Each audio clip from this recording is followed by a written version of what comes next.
properties. Mr. Butterman. Hi, I'm Jerry Buttermer. I live at 270 Scottswood, and I'm here with a brief report on the riverfront connection area behind these buildings. When I last met with you on September 5th, it was suggested that I meet with the staff and the engineer to discuss that project, possible grading, safety issues, and so on. We met the next morning on the 6th, and Peter, please jump in or add if I say anything that's not accurate. I think we had a very positive meeting. We examined a lot of the issues, and at one point I said, gosh, maybe I'm calling this a path and I shouldn't be.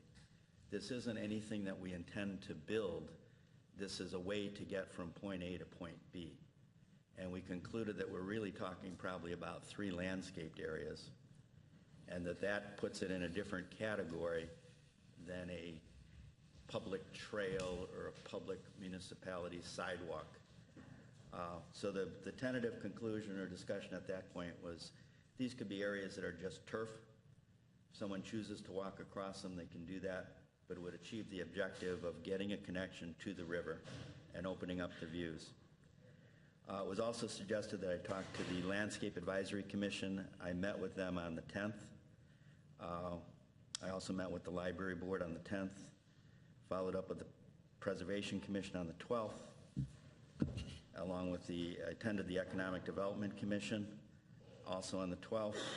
And there I received a copy of the CMAP, which I apologize, I didn't do my homework and I had not read the CMAP study. So a lot of things came into focus from that perspective rather than from my organizing a run perspective. But I think this path will also help achieve that objective. To date, everybody that I've interfaced with has been very positive about it. The contributions have been excellent. More volunteers are stepping up with good suggestions like if we need a fence, would a split rail fence be more attractive, say, than a black chain link fence? Would a round rail fence be more attractive? Would that make more sense if we had to supplement it with wire on the back side so somebody couldn't roll through the rails, those types of things. So even though we're not at that point yet, these suggestions are beginning to come from the group, which I think was probably President Sell's intention of saying, have you spoken to these guys yet? So I'm reporting back and it's positive.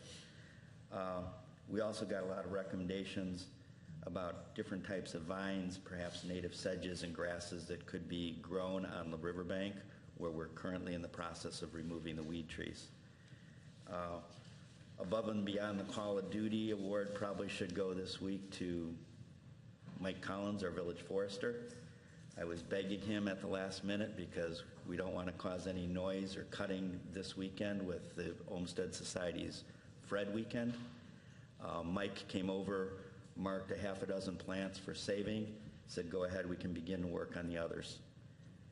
So we've now cut some holes or windows where you can see from 3 pretty distinct points long river views. During the meeting with the engineer, we talked, and Ed was volunteering perhaps the tree service to remove the stumps.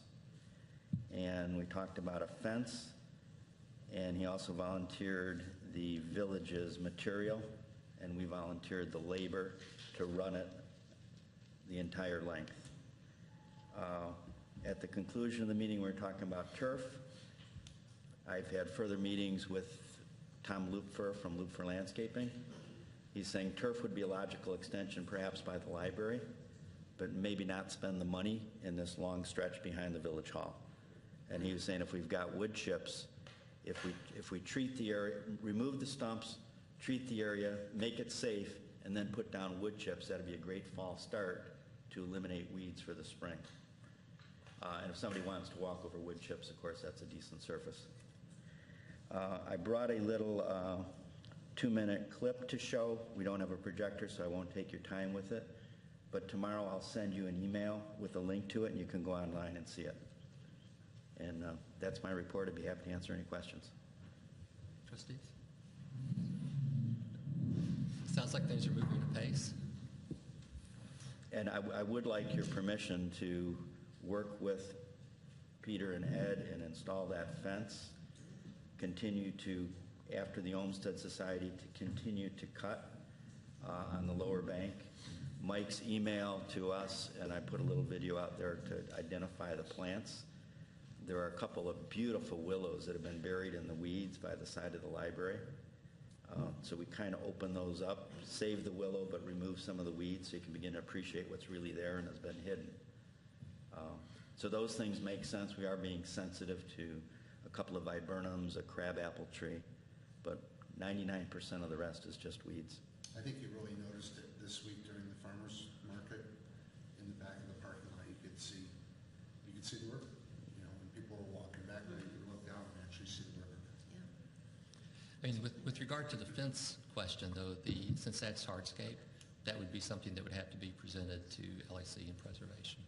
Yeah, I think what Mr. Buttermer is referring to is a temporary fence that would be installed while the work is proceeding, and then he is going to be working with the volunteers on obtaining a fence, and then once they decide what fence material, then they will bring it back to LAC.